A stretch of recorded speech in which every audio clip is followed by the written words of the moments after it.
Hello! My name is Irene Thompson, and welcome to the Schmidt House.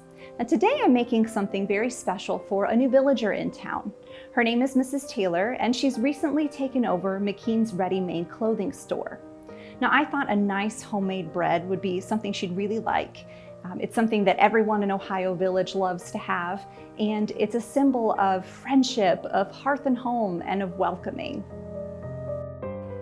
The original recipe calls for 7½ cups of flour, 1½ teaspoons of brewer's yeast or a packet of active dry yeast, plus an additional dash of sugar to activate the yeast, 5 to 6 ounces of water with a dash of milk, salt, and butter for the pan. So to start, we're going to need to add our flour. So our flour here is a nice white refined flour. It's better than any of the factory flour, which I hear has a bunch of additives in it, like clay or bone ash, and even sawdust. So the flour that we have is possible because of flour mills being able to separate the wheat germ from the rest of the flour. It's going to give us a nice fluffy bread, so we have a very nice refined flour. After we add our flour, we're going to add a little bit of salt. We're going to mix those together. So for our next step, we're going to need to add our yeast to our flour. Now, before we had to use brewer's yeast, which can be really unstable when you're baking, but thankfully, modern science has created an active dry yeast that we can use. So we're going to combine our yeast with some sugar, and we're going to need some warm water.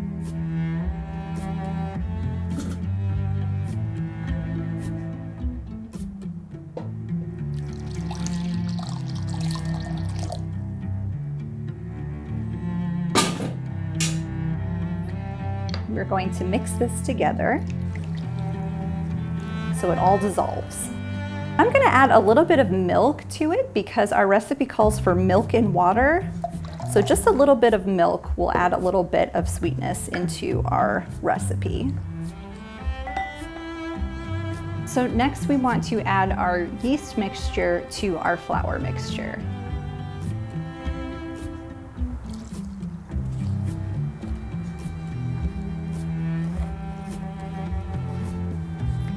This is where you need to add more water.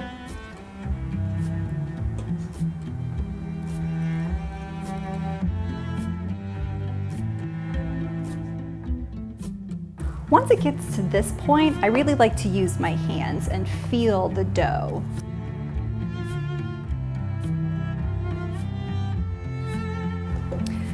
Okay, now this dough is ready. What I'm going to do is take a nice cloth, I'm going to place it over the dough, and I'm going to set it on the windowsill and let it rise for about an hour.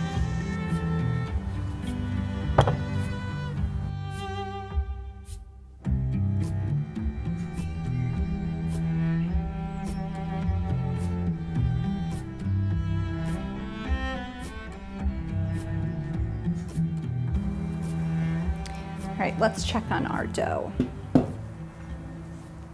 Okay, it's where we want it to be. It's risen a little bit. So now we get to do my favorite part. We get to knead the dough. So when we knead the dough, we want to make sure we have flour on our surface. That keeps the dough from sticking to the table.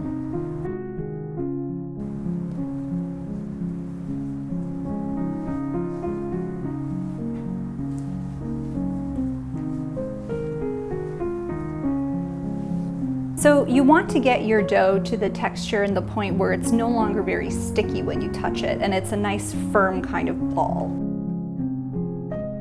So now that we have a nice firm ball of dough, we're going to let it rise again for about 45 minutes.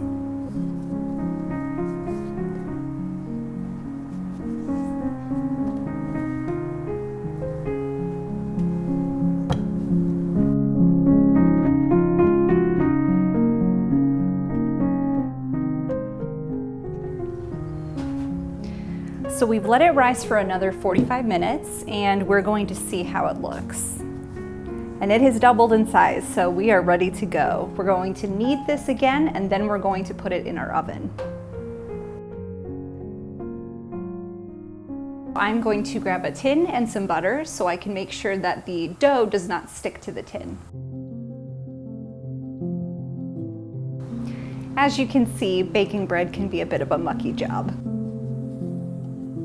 Okay, now what we're going to do is cut our loaf in half. We actually have enough dough to make 2 loaves, so I'm going to save one to bake for later, and then I'm going to put this in our tin.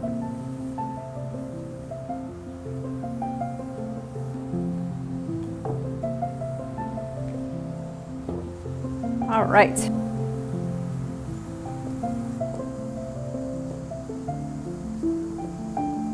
And before we put it in the oven, I'm going to score the top just to make sure it cooks evenly. All right, now it's ready for the oven.